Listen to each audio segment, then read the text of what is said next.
brilliant minds. Today we will be discussing about how a generator works and how to construct one. An electric generator is a device that converts mechanical energy obtained from an external source into electrical energy as the output. A generator does not actually create electrical energy. It uses the mechanical energy supplied to it to force the movement of electric energy present in the wire of its windings through an external electric circuit. The flow of electrical charges constitutes the output electric current supplied by the generator. The modern-day generator works on the principle of electromagnetic induction discovered by Michael Faraday in 1831 and 1832. He discovered that the flow of electric charges could be induced by moving an electrical conductor such as a wire that contains electrical charges in a magnetic field. This movement creates a voltage difference between the two ends of the wire or electrical conductor, which in turn causes the electric charges to flow, thus generating electric current. In making your own generator, the first step is to understand the principles behind the functions of a generator.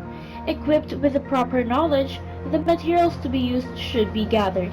It is advisable to use materials that are already available in your houses as to not spend too much money in the construction of your own generator.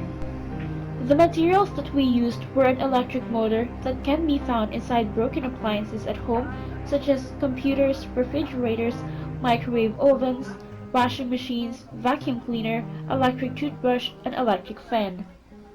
We used an electric motor which is reversed to act essentially as a dynamo. A dynamo converts mechanical energy to electrical energy, whereas a motor converts electrical energy into mechanical energy. A dynamo takes in motion and outputs electricity, and a motor takes in electricity and outputs motion, whereas we all know that a reversed motor acts as a generator. A digital multimeter was also used, some electrical wires, electric tape, and 1.5 volts LED lights. We first removed some of the insulating material of the wires that we are using, and then we proceeded to connecting them into the conductive portions of the materials that we have to connect together. We connected one end of the wire to the motor.